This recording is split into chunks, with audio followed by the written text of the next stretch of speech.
सुमित्रा कमरे में काम कर रही थी कि उसी समय 6 वर्षीय रुचि रोती रोती कमरे में आई। उसने पूछा भी, पर रुचि बस रोए जा रही थी। उसके लिए रुचि को संभालना मुश्किल होता जा रहा था। अरे क्या हुआ बेटा, मेरी लाडो रानी क्यों रो रही है? पर रुचि थी कि रोना बंद ही नहीं किया। उसके पीछे पीछे उसका 12 वर्षीय भाई नमन आया। उसे देखकर सुमित्रा ने पूछा, नमन क्या बात है, रुचि रो क्यों रही है?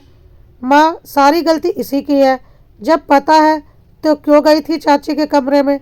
नमन का जवाब सुनकर रुचि रोते रोते ही चिल्लाई, क्या गलती है मेरी भैया? मैं तो खाना भी नहीं चाहती थी, पर अनुज ने ही अपने हाथों से बिस्किट खिला दिया। बस चाची ने चाटा मार दिया। रुचि की बात सुन नमन सुमित्रा की तरफ देखने लगा। सुमित्रा को समझते देर नहीं लगी कि बात क्या हुई होगी, पर रुचि तो अभी भी रोए जा रही थी। अपने पर्स में से पैसे ढूंढकर नमन को दिए कि एक बिस्किट का पैकेट लेकर आए और उसे रुचि को देकर जैसे तैसे चुप कराया। पर सुमित्रा के लिए अब सब कुछ असहनीय था। मात्र एक बिस्किट के लिए उसकी बेटी को चाटा मार दिया गया। चलिए पहले आपको मिलवाती हूँ सुमित्रा से। सुमित्रा संयुक्त परिवार की बड़ी बहू है, जहाँ सास ससुर सुमित्रा और उसके पति सूरज, देवर मोहन और देवरानी नंदा है। दोनों के दो दो बच्चे हैं, नमन और रुचि और आयुष और अनुज। एक ननद है जिसकी शादी हो चुकी है। ससुर जी के काम से रिटायरमेंट लेने के बाद घर का खर्चा दोनों भाई मिलकर उठाते हैं। पर समस्या यह है कि सूरज की इतनी इनकम नहीं है, जबकि मोहन का अच्छा खासा काम है। सूरज की मदद के लिए सुमित्रा भी अपनी तरफ से कोशिश करती है, पर ज़्यादा पढ़ी लिखी ना होने के कारण वह साड़ी फॉल पिको का काम कर देती है। पर उसके बावजूद भी पूर्ति नहीं होती, क्योंकि एक्स्ट्रा खर्चे जैसे माता पिता की दवाइयाँ, बहन के ससुराल में कोई प्रोग्राम होना, मेहमानों के आभगत के लिए खर्चे करना आदि सूरज और सुमित्रा को ही देखने पड़ते हैं। नंदा के तेज स्वभाव के कारण मोहन तो इन खर्चों से साफ साफ बच जाता है। माता पिता भी उससे ज़्यादा कुछ नहीं कहते और ना ही दोनों बेटों को अलग करते हैं।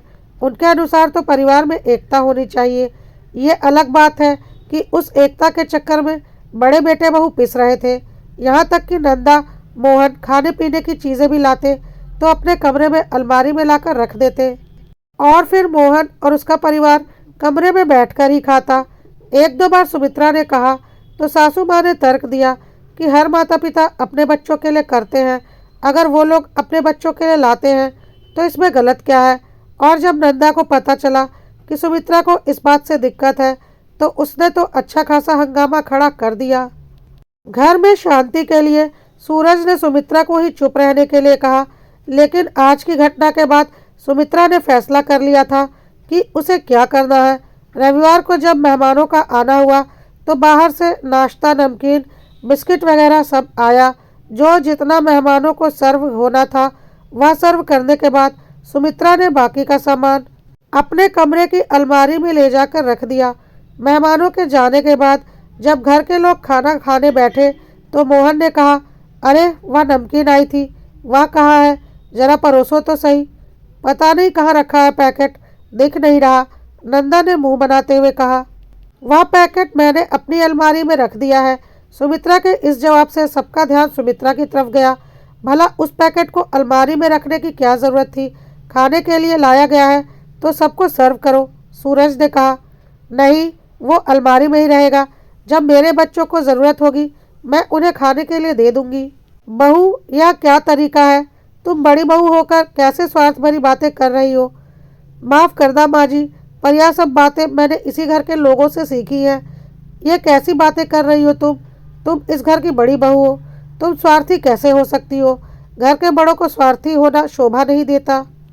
जब एक बिस्किट के लिए मेरी बच्ची को थप्पड़ मारा गया था, उस दिन यह बात स्वार्थी हो गई थी। जब घर के बड़े अपने ही दोनों बच्चों में फ़र्क करते हैं, तब से इस माँ को स्वार्थी होना पड़ा था। और मैं अपने बच्चों के लिए इतना तो कर ही सकती हूँ। और वैसे भी माँ जी, आपने ही तो कहा था कि माता पिता अपने बच्चों के लिए इतना तो करते ही हैं। इतना कहकर सुमित्रा अपने कमरे में चली गई। आज पहली बार ना बोलने वाली बहू के मुंह को इतना सुनकर सब चुप हो गए, क्योंकि वह गलत नहीं थी। सबको उम्मीद थी कि सूरज कुछ कहेगा और बहू को सबक सिखाएगा, पर उम्मीद से उलट सूरज ने भी चुप रहकर अपनी मौन स्वीकृति दे दी। आखिर माता पिता को भी समझ में आ गया कि एकता के चक्कर में घर में क्लेश बढ़ रहा है।